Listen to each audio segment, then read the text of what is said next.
I thought one of your 1 billion troll accounts. Nah, man. Nah, I was saying I'm a devout racist, but not in the sense like in a negative connotation, but in the suffix of the ist added to the race mean I just study race.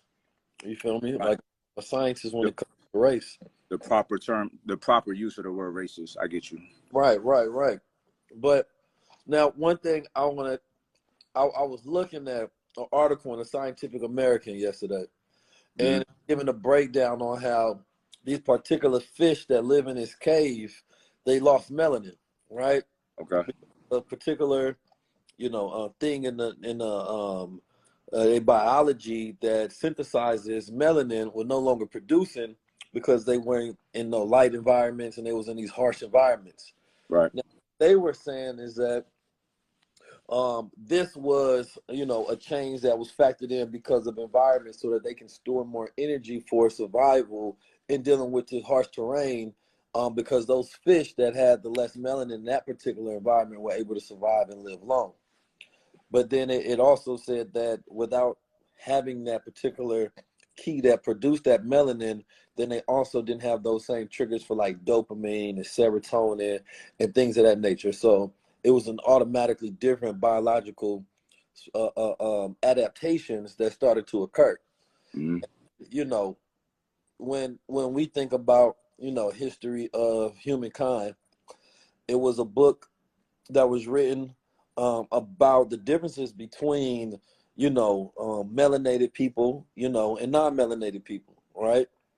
Because when we talk black and white, that's essentially what we're talking about, right? Melanated people and non-melanated people, and certain psychological factors that can exist because of certain things within our DNA, some that produce melanin, some that don't, based on environmental factors and things of that nature, right? mm, So you take cave people, right? Less light, harsh environment, survival, right? They're not going to produce melanin, right? But that factor that allows them to possibly be more aggressive and hunting and things of that nature may be spiked. And then they may be less human in the factor of empathy, right? Less happy and endorphins, but also less of the ability to deal with stress from an emotional standpoint, right? Like if we look at statistics, there's one area where white men beat black men and from a negative standpoint, right?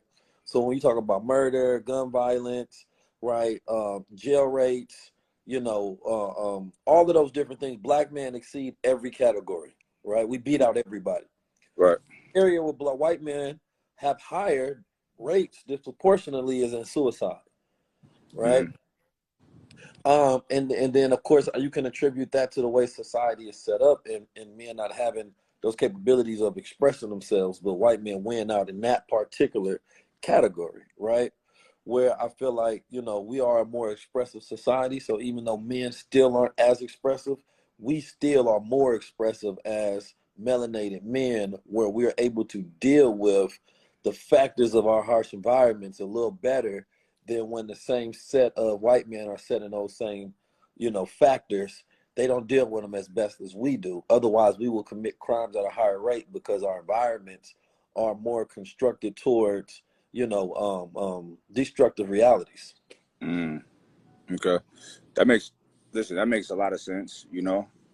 That there are, quite naturally there's going to be differences between people living in coming from different regions, different areas of the world geographically and anthropologically, because that everything matters. But when it comes to like, my whole thing is like the construct that, you know, whether it be Belgium or Portuguese, these people came up with classifying us as such, right? Me personally, I don't want it. I don't want anything to do with it. You know what I mean? And listen, let's talk about like history and our history, man. It's really my son, he's sitting right here, but when he was like in the 7th grade, he sat his history book on my desk. I'm like, this is dumb. I was like, what's up? He was like, he's trying to teach that our history starts at slavery, right? He knows the truth, right? But he's like, this is dumb because my classmates is thinking this too. You know what I'm saying? They don't know. They're getting taught this. You know what I mean? So it's like I'm just done with these narratives. You know what I'm saying? History has changed all the time, you know? And I divorced myself from it because psychologically, when you keep telling the people, you were this, you were this, it was unfortunate, or what was you, you know what I'm saying? People start thinking like, damn, maybe we fucked up. What did we do to get like that? You know what I'm saying? And the reality of it is, it was white slaves like it was black slaves. Probably more white slaves, you know what I'm saying?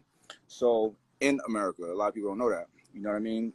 And also there's so much with history that people don't know. There's so many black melanated people coming here hundreds of years before that level of brutal slavery, you know what I'm saying? There were melanated people that helped Christopher Columbus navigate here, you know what I'm saying? And when he got here, he wrote in his journal about all the black people that he saw, you know what I'm saying, coming from the South. So it's like, if we're not going to tell a whole story, I'd rather fuck the whole story and just write some new shit, you know what I'm saying? So, you know, I think not to wisdom, but in the part where, you know, I go with our story, right? It's his story. You know, women write their version of history. It's her story. Then it's our story. It's just the story of time, right? Not really the perspective of winners or losers, just the story of time, right? And not AD, BC, none of that. This millennial, that millennial. It's just what has occurred on this planet Earth, right? Because I think oftentimes when we take lenses of time and we look at it, we add in emotion, feeling, perspective, judgment, right? And each one of us have a different way that we go about feeling things that we view, judge, sense, and feel. So 10 people or 12 people with 12 different personalities all are going to have a different way that they would tell the story of what happened, and depending on language. So of course, you know, the story of time cannot truly ever be excavated and told and passed down. It will always be biased because of our different experiences and how we go about recording history based on who we are, right? And then our reasons for carrying on certain stories and not carrying on other stories, right? Because what fits within, you know, our agenda. So for me, that's why, you know, I give the analogy of you have four people, right, on different sides of a pole, right, and each side of this pole has four different sides, like a square, right, and you can only, they say, I need everybody to walk up to their side of the pole. There's going to be a note there that only you can get. You understand me? And once you walk away, right, this piece of, you know, a message from God or a story of time, whatever it may be, that's all you have. Now, the only way you can get more is if you either share with somebody else or they share with you, right? So each person can only take what's on their side from their perspective or their viewpoint of what they can see and what they can receive. All in the same place, but each side is going to give you a different perspective. And this is the power of sharing with others and learning from others in different perspectives, because each person is going to take away something different. And the only way to get the whole piece is to actually get these different perspectives that you feel go against each other, but they're actually pieces to the whole truth, right? So for me, that's my way of looking at it. And then you can find comfortable perspectives, which allow you to go further by knowing only this piece and living through that lens, right? So as a black man in America, specifically going in the 1920s and 30s, when you hear the perspective, especially from our experience of what we dealt with dealing with non-melanated people who were the masters and oppressors, and we telling, yo, these are devils, right? So I need that perspective to deal with what's functioning in my reality. You understand me? 100%. And then I need the perspective that I'm a God, but then I need the perspective of root. I need all of it later on. But what's more important at this moment, I need the perspective of these are devils to deal with this, because this puts a narrative on all of this and it makes sense of it all, right? Right. And then you grow and develop from a piece of truth and then keep growing from there. So it really depends on what's the best programming to deal with the time that you're in.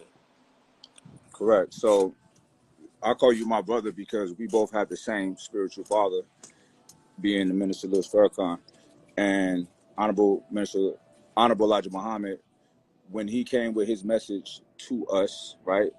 what you're saying is right and exact, because that's when we needed to be made aware of, like, no, that's the devil. You are a God. Pick your head up, stand up straight. And then the guidelines that they gave us to live by were perfect. You know what I mean? So we move into different eras, man. And some of this information is for the micro, you know, because a lot of people are still, some people learn and keep learning a little bit faster, and they evolve faster. You know what I mean? And a lot of people, it's been a masterful job at keeping people fat, dumb, and happy. You know what I'm saying? With meaningless entertainment, money. Like these COVID checks they was giving people, these stimulus. Keeping people. So there's a small percentage of people that became millionaires or made more millions around the 2019, 2020 era on up. And then a lot of people who had all of this, we had a grace period to stack so much money and create so many new opportunities with people sitting at home, and so many people made nothing out of it. You know what I'm saying? They're in a worse situation than now. So that's why there's a movement of new leaders that are not just teaching people things of society and social justice. These are that third. People are teaching people how to make money, how to like really monetize their ideas and their thoughts and their creativity. And that's the wave that's the era that we're in. And people really need to tap in and really understand it and take heed to it, because us just talking to talk is done. Those days are done. Talking to mobilize and march, no. We need capital. We need power. We need land. You know what I mean? I was with my bro today, Fahim. We talking about land. You know what I'm saying? So that's the vibe that we need to be on specifically. You know what I'm saying? So, and that's where people want to start getting more confidence and more freedom, because the nation was giving us confidence back then. You know what I'm saying? Right. Post civil rights, we were just defeated and weak and soft, turning the other cheek. You know what I mean? We needed that confidence, and they gave us a shot in the arm. Post civil rights. First, my brain entered. He said pre. I was like, nah, we was tough. No, you said post. Yeah, after. Post was our first Obama, if you will. It's the first Trojan horse. You understand? Post, I'm talking about when they murked Stokely, when they murked King, when they murked Malcolm. You know what I'm saying? They actually gave us the so-called civil rights. Nah, I'm talking about the civil rights movement. It got really bad after they murked Dr. King. Yeah. Then the Democratic Party switched narratives, right, on the Republican Party, right, and or at the JFK and Dr. King. You understand me? And then that's when the game changed. Boy versus Brown education, the whole nine, and people forgot what reality was, because it was when you have there's this analogy. I forgot, I was listening to somebody talking about, that Mormons use. This Mormon preacher said that people come in there and they have this shelf where there's so many that eventually there's inconsistencies that happen during their belief system, and what happens is they put them on a shelf. Though I'll deal with that later. I'll maybe not get it. I'll deal with that later. But the shelf gets so heavy, right, that one day there's a situation that makes it break, and then that's when people end up leaving, right? It's the same thing with reality, right? It gets to a shelf where you're dealing with the world as it is, and then there's certain disruptions that happen, and then you drop all of the things that you follow. Black people got to that shelf during the civil rights era, right, where we were dealing with so much, but when you give a little bit, you feel like this is the save all. This is the cure to all of it, right? And it made us forget all of those other things that came along with it. But the reality of it is that it made us worse off, not better off. Most of the changes that we get in society that we accredit to politics is really technology. You understand me? And we have where we say that times are getting better when it's really the technology that's gotten better in the ways that we use them to gain more access and more rights. It's stuff that we gave to ourselves. And so we then attribute the changes to policies and all of these different things, when in reality, there has been no greater change that has come besides Facebook, right? And the internet, that social media gave us more rights and access and wealth and money and voices and platform than any political party could ever take credit for. Let's just be honest. You understand me? Because these things would have not changed if they was able to slowly roll out and continue to maintain power in the way that they've managed to do so thus far. 100%. Social, you're right. Social. It's funny because now, now black people, because of social media, thanks to social media, black people seeing how much bullshit is behind the Democratic Party. You know what I'm saying? Like how this red and blue is two sides of the same coin. You know what I mean? And I love it, man. Like the proliferation of social media into everyone's lives, and then giving everybody a voice until we get shut off. You know what I'm saying? It's perfect. You know what I mean? Because people are seeing like what's what, and this is like leaders and subculture is becoming more dominant now and more prevalent to people. You know what I mean? When it used to be just the gatekeepers on, you know, you gotta wait until 6 o'clock for the news show to come on. You know what I'm saying? And the bullshit programming. I don't think most people don't even take the news serious anymore, and I love that. You know what I'm saying? It's all a joke. I think Donald Trump, for that fake news comment, I think it was probably the most paradigm shifting quote of his entire presidency. Fake news, because black people have always said that. Of course, we've always talked about the news being fake, conspiracy. What happened was during his presidency, what was known as this box of conspiracies became mainstream norms, right? Like the news being fake was something that was thrown in a conspiratorial corner, you understand me, of people who have these theories against the government. But then when a president says it, right, no, that's fake news. That comes from them. It's a small group of people who run it. Legitimizes it. Yeah, legitimizes it. Now it's mainstream, and now people have legs to walk on and be like, well, the president said it. It's acknowledged, and as long as there's conversation about it, it's real. That's the thing about reality. Like, a mass group of people are talking about anything makes it real. So belief into any system gives it life, right? It breathes life into it. And so, like, our thing about us, though, right, you know, whether you're regarding yourself as a color, a term, you know, based on the landmass and connection you have there, your environmental makeup, right? Everything is real as long as you use it and define yourself by it. We may box one thing as a belief, which makes a connection to, you know, religion and spirituality, and that's real because it's belief. But then a person will say, well, the other things aren't real. Well, these are just beliefs. Everything in society is belief, right? We think we have certain belief systems that are in this box, but everything that we say, feel, hear, understand, acknowledge is part of our belief system. And once you can wrap your mind around that, I believe in all these things, therefore they are real.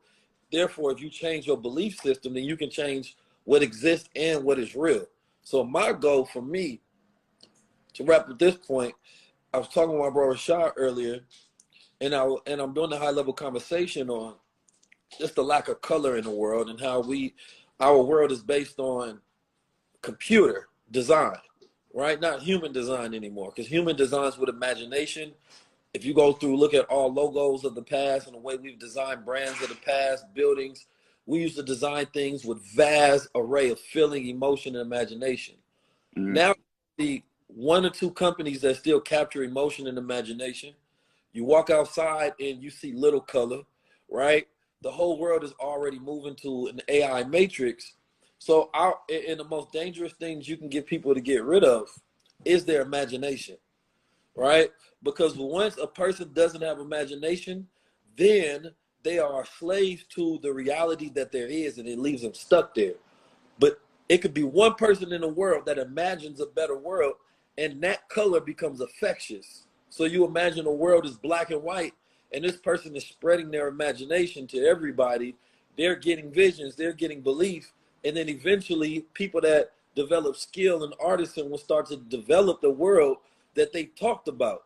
So that's why ideas of the past are now being worked on in the present, because they have been passed down in the DNA through imagination. And that's why it's the most important people to get our people to start thinking outside fuck a box, the box don't exist. It's whatever you want the world to be, you can paint that shit in your image. And your image can be reflected in your reality. That's a fact, bro.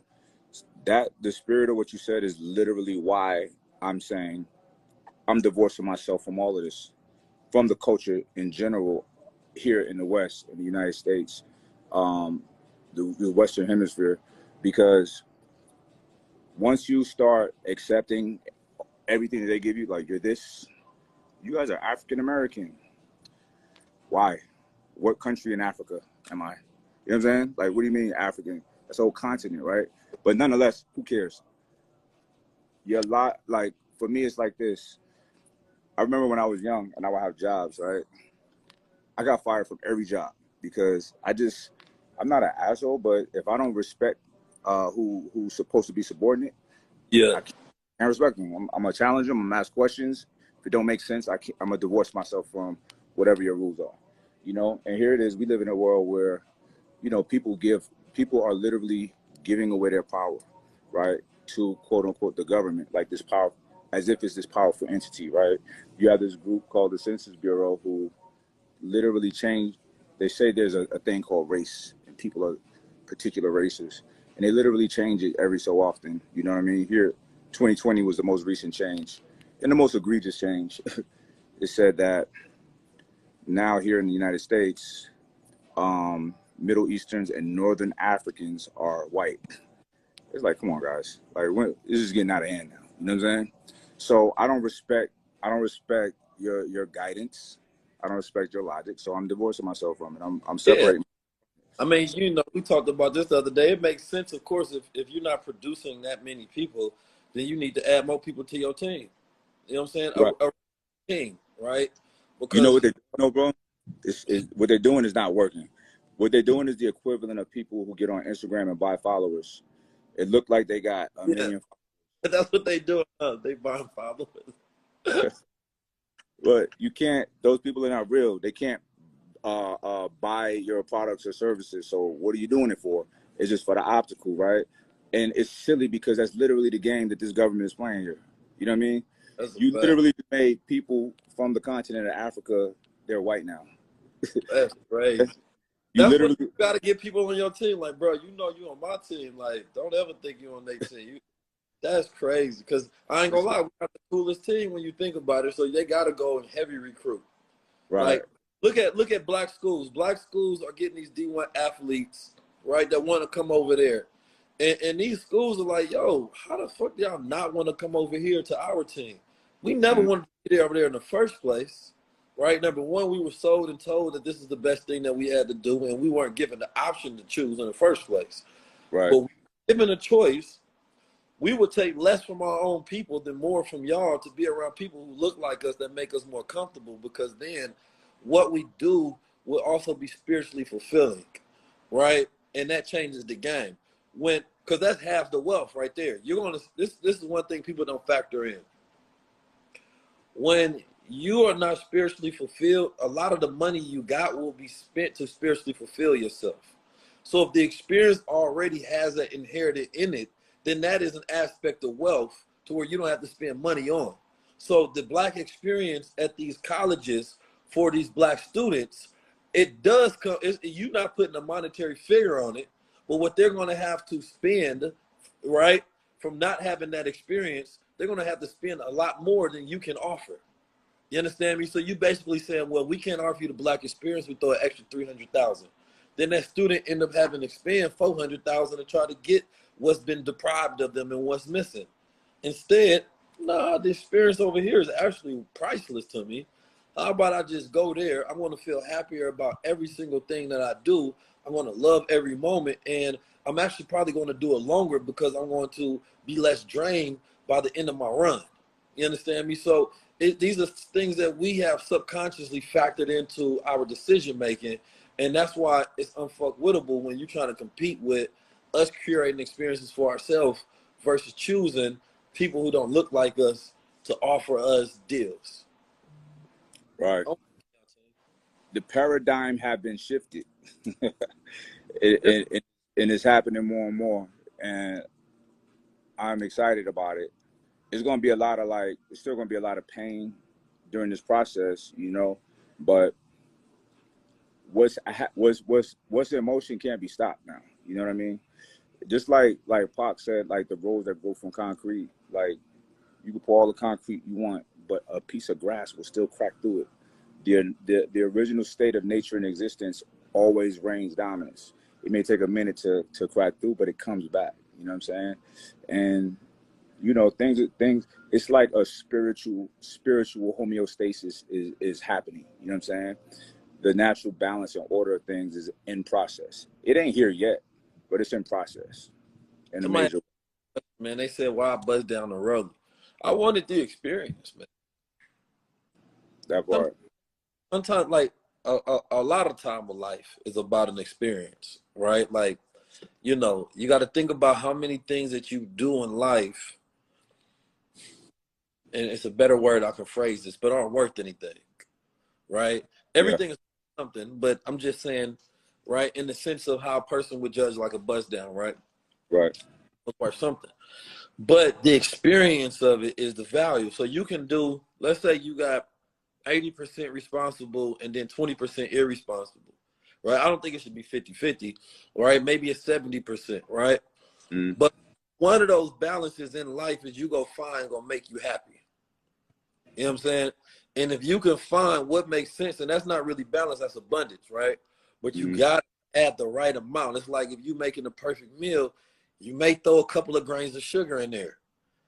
You know, not a lot, but if I do Right. just the amount, I'm still going to be healthy. It's going to taste good for me. So I get all of the things in life that I want by doing it. The problem is that we go above and beyond. Well, we do too much of one thing that's not good for us. And that's Right. what we do ourselves, right? Yeah. Like you a 10x on things that have no value, rather 10x on the things that do have value. So if a person has $1 million and they buy something that costs 10,000, that's no problem. But when you got 100,000 and you buy something that costs 10,000, you just took 10% of your net worth and did it. Right. That's Right. a problem because if you do that too many more times, it's done for. So you gotta be that person that got 7 figures and only spending 4 or 5 figures, right? Or they got 8 figures, right? Or 9 figures, and then when they spend 6 figures, nobody even notices. Yeah, Correct. because it's at your level now. So the Yeah. more percentage room you have to do whatever the fuck you want. It's shifting people into that abundance mindset though, because you know, well, also content. We got to be responsible about the content that's going out there because we are the content creators, right? So, man, I can't see, bro. Come on, man. You feel me? See, you're fucking people up with that buzz down. Now, if I was you, but not because people got to see, like, man, like the tangible assets that's gonna grow our future. That's gonna give us. Look, people gotta. I'm doing a video about getting old because people gotta understand, like, yo, bro, you don't have a pension, or do you? You know what I'm saying? And what's it gonna be worth when you're 60? Do you really want to be working when you're 60? Do you really want to have to work for somebody? I hate, bro. It hurts my heart when I see a elderly person at a job. You know what I'm saying? But people are Yeah, not. People are doing what you're talking about and spending 10% of that 100 racks to keep up with everything else that they're seeing on social media. You know what I'm saying? When in reality, nobody even cares. It doesn't matter. You know what I mean? I go on, like, I got nice things, right? But I don't do nothing that's going to stress my budget. But there's times that I go on a diet or a fast of things. You know what I'm saying? I just won't wear any of it. You know what I mean? And nothing changes in my life. People don't treat me different. You know what I'm saying?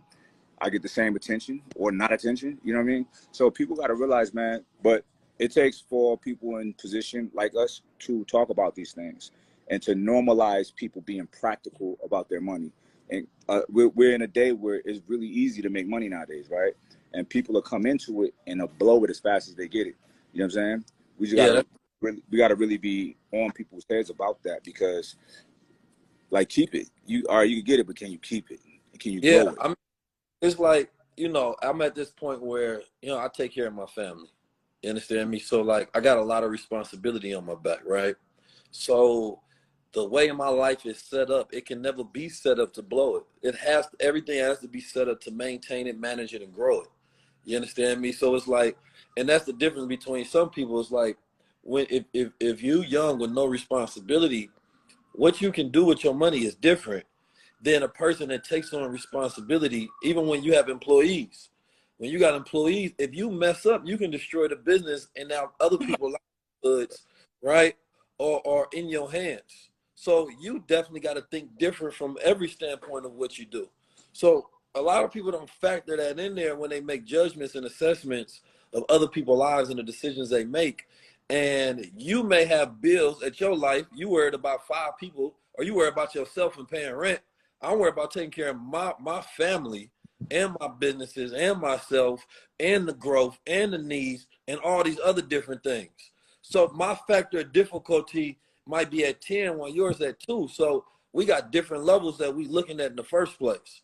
So I don't entertain people who don't have the same level of responsibility. You understand me? It's not a fair comparison. 100%. Yeah, man. I want to shout out big bro or baby bro, Kevin Gates up in here. That's hey, so powerful. That's my guy. You know what I'm saying? I love that brother to death, man. But yeah, we all got a bill. We got Kev. Next time you back in Cali, to 19 Keys. People kept tagging me. I time to time I send out the message who should I have my high level conversations. I think Kevin. That'd be your most valuable episode, bro. Facts. Yeah. Facts. Yeah, facts. You know what I mean? He a star seed, you know? So, everybody. Star seed. Somebody called me a star child in the comments a second ago. Mm-hmm. I know indigo child, right? Well, see, we are all we're all stardust, right? But some is more refined, just like a diamond is cold, you know what I mean? So some is just more refined. A diamond is a rock, essentially. You know what I'm saying? You could walk past a diamond without it being refined and won't think nothing of it. You know what I'm saying? But if it is refined, it's going, you know what I'm saying? So, it's the same with people, man. So, we got these indigo childs, we got star seeds, we got a lot of powerful entities here. We got a lot of people who are tapped into really specific, miraculous vibrations and energies, and some people are just not there. You know what I'm saying? It's okay, but people should, I'll be telling people all the time, man, be mindful of the people that y'all consume content for. Are the people you're consuming content from, are they making you feel bad? Are they putting you in a dark, sinister mood? Are they making, invoking fear? Or are they inspiring you? Are you learning from them? You know what I'm saying? So, I know a lot of people. I've been doing my thing. I've been in this space for like 10 years, bro. Very slow, steady climb. Never a fast, trajectory, right? But it's a slow, realistic ascension. And I've seen other people just shoot up, right? And they're tugging at people's emotions of negativity and fear, things like that. It's very unhealthy. And these people shoot down too. As fast as they go up, as fast as they go down. You know what I'm saying? I wanna read the definition, not to cut your wisdom, but this just brings, it's essentially what I would have thought. What it says, star children. Star children are souls that have been on Earth, but have come from other stars and constellations and other dimensions. To understand it all in a much deeper way, you go through. Anyway, but I like just that paragraph is enough for me to understand what that idea is, man. I remember when I was in Arizona, we was on one of them little UFO trips. Mm-hmm. They give you the little laser beam. It's in pitch dark, so you got to drive up, and it's pitch dark outside. And so you see the ships. They just moving across, right? And they orbs, or some people call them spaceships, right? Mother Tonetti used to break them down as orbs, right? Mm-hmm. But the guy, he was saying that, he had to show everybody where they was, but he say some people that's connected to him, you understand me? They don't need a guide. As soon as you go out there, you gonna automatically see them, and you gonna be pointing them out to everybody else. So that's how it was, right? Because I definitely, the idea of coming from other stars, constellations, and dimensions, it's more so not a physical thing, but at some level of metaphysics, right? A part of you is of different planes and dimensions. And I really think that that's true for all of us, right? Because I think that each plane and What, each dimension is connected to what, the next. what they wrote down there is people got to understand when a lot of this information was given and people are jotting things down, it's at the mercy of each individual's interpretation, right? So, you know, let there be light. Well, what does that really mean? You feel me? What it means to me is going to be different to what it means to somebody over there.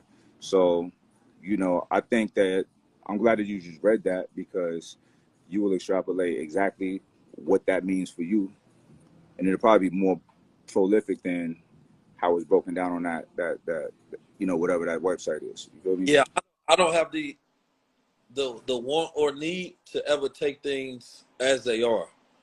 You know what I'm Correct. saying? Because you number one, you always going to lose out on the beauty of the value that you can receive by interjecting your own consciousness onto something, because that to me is part of synchronicity, finding the meaning in otherwise meaningless. So synchronizing that to what it means to you adds meaning to anything that you view, because you add in the perspective of your own consciousness. So it's like when you go outside in the world and as you listen, you always have to ask yourself, what does that mean to me? You understand me? What does it mean to me? Right? Some people focus on trying to give people new knowledge. What's more valuable than new knowledge is reminding people of things that they already know. You understand me? Because when we have divine reminders, that's when you go to church, and that's always been valuable because every Sunday you're getting reminders. You're not particularly getting anything new because everything is in one book, but you're getting reminders to keep you following along a certain path so that it dominates the frequency that's within your consciousness. So for me, I'd rather be a great reminder than a new teacher. You understand me? Like, I don't have to always give you something new. Let me remind you of things that you need to be focused on, though. That makes, I believe, a masterful teacher, and finding new ways to give you information in a manner in which you can receive it in a better way than you have done before previously, which makes it more effective. Bro, think about this. Education, right? The root word of education is educe. Educe literally means to bring out what's already within. Why do you call it education? Why is educe, right? We're not learning anything. We're bringing out what's within, right? So let's think about animals, us being the top of the food chain. Every animal on this planet has an innate desire to pass on data, its information, its DNA to its seed, right? So we have all of the information of all time. You know what I'm saying? We're energy, right? We are of energy. According to the law of thermodynamics, energy cannot be created nor destroyed. It just changes form. So literally everything in existence that ever has been and ever will be is within myself, with you, with everybody listening here. So the objective is we're not learning anything, right? It was a very savage people that had to be told, thou shalt not kill. You know what I'm saying? But everything that we need to know, we already know, but we need to bring it out. Like you said, we need reminders, divine reminders. You know what I mean? So, we already have it all. It's all here, right? And it doesn't go away. Like even the wisdom of, the stones of the pyramids in Kemet being moved, it's here. We just got to educe it, bring it out. It's coming out right now, but Yeah, you gotta unlearn the things that how we do in today's society, because you have to imagine if a person wasn't given a education in today's sense, but they were given intelligence in a manner of how to think, right? But even teaching a person how to think already locks them in certain boxes because of epistemology and the way knowledge is taught and thinking methods are taught. right, So it's hard to get outside the box of what you've been given, right? It's very hard because you realize even the tools that I'm going to use to break out this box is given to me by someone else because this right, is programming. But there are things that are innate about our nature, right? And it's really the method of not thinking at all, right? And allowing yourself to be in flow to where when you think about a child, there was the story of this truck being stuck, right? Under this pathway because it was above the regulated height that a truck's supposed to flow under. Now you got all mhm, these adults standing around, and they trying to figure out how the hell do we get this moving. Now they there for hours trying to figure it out because the truck is stuck. A child pointed to the tires and was like, "Why don't you just deflate the tires?" He said something of that nature, and it automatically threw a light bulb in all of the adults. You understand me? Because the child was right. Because the child was looking at everything that the adults was doing and started to question, why not this? Why not just cut the tire? Why not deflate the tire? Why not let out the air? Right? And so intelligence can get in the way of thinking. All right, I want you to really think about how the intelligence, the system that you use to cipher information, data, what you think make you smart, can get in the way of actual thinking and creative thinking, right? So creative thinking in its core is being able to divorce from the things you know and get into the flow, and more so ask questions, right? Because as an artist, you ask, well, why can't we put this color here? Why can't this be like this? As an architect, why can't this shape be this way? Right? So it's not coming from a place of what I know. It's coming from a place of what I don't know, what I want to learn, what I want to see, what can be developed. That's the true flow of the super mind, the creative mind. You understand me? And getting into that flow is not an easy thing, because reality is all about what you know, right? And so you're not taught the perspective of intelligence from a place of the unknown. That's real, bro. This is a good thing. For those who don't know, Keys and I, we're working on something very special, protocol for you all, and flow is something that we will definitely be addressing. Listen, I've been on flow, I've been activating flow consciously for a long time, and then I've come into the knowledge that they teach this shit. You know what I'm saying? So we're gonna be implementing some of that in what we giving y'all. You know what I mean? Because listen, anything that we can use, we should, to advance ourselves and to ascend, and being in flow that's when you're living. That's like, a lucid dream. That's lucid living, is when you can activate flow at will. That's lucid living, and that's really living, y'all. So That right there. we like operating like chemical robots. You know what I'm saying? So we need to be people. You know what I'm saying? We need to be the organic beings that we are. People are so, man, the box, fuck the box, bro. You know what I'm saying? Yeah. Fuck the box. You know what I mean? Life, I listen. really understand that lucid living concept, though. It's the coldest, man. Yeah, man.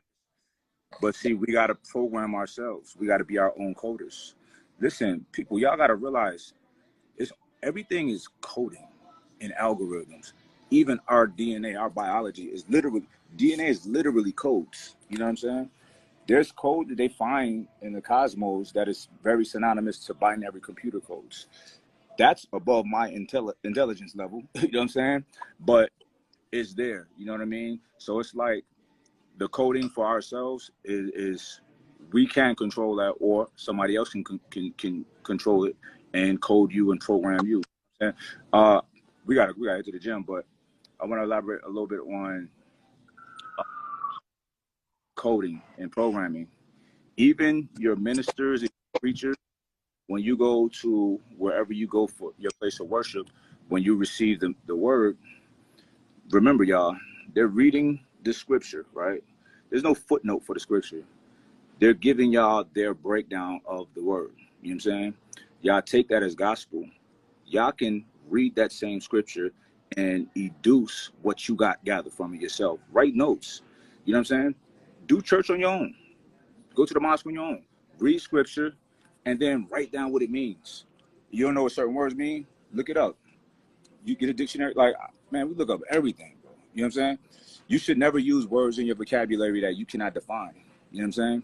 So a lot of times we'll say, oh, well, what does that mean? And you'll say, well, it's kind of like you give an example of it, but that's not really understanding it. So give yourselves a little homework. Give yourself the mental exercise of, if you're reading scripture or whatever you read, really try to understand it. Do a little mini report on it. That's a sermon. That's the word. So, yeah. That's key. I get to my lucid dreaming. I ain't gonna lie, this my shortcut. I be trying to get there. That's like what's up. I usually, and I've been having the most vivid dreams lately. Like I be going through, it'd be like 3-part mini series. Start off one way, It usually end up me with some powers or some. Yesterday I had Wolverine powers and shit. I could fly. It was cold. I ain't gonna. Wolverine. Yeah, man. And you know, Wolverine, he got a hidden power most people don't know, where he can actually heat up his claws. You Mm-hmm. understand me? Towards the end of it, we had cracked this code, and we had unlocked this crystal realm or something, and then all of a sudden, you know, I seen the claws come out, and then I tried it. I'm like, all right, what other new power I got? Because one of the theme of it, and I'm gonna let y'all go there, is that, and I think this about life. Throughout life, you develop new powers, right? So there was this idea that, like, let's say, like, if you look at an X-Men character or a Marvel character, they start off, they got one power, they can fly, they can shoot beams. They may never test themselves ever again to see if they have a new power, right? They never even tried. They may have latent powers dormant within themselves that they picked up and or developed over time.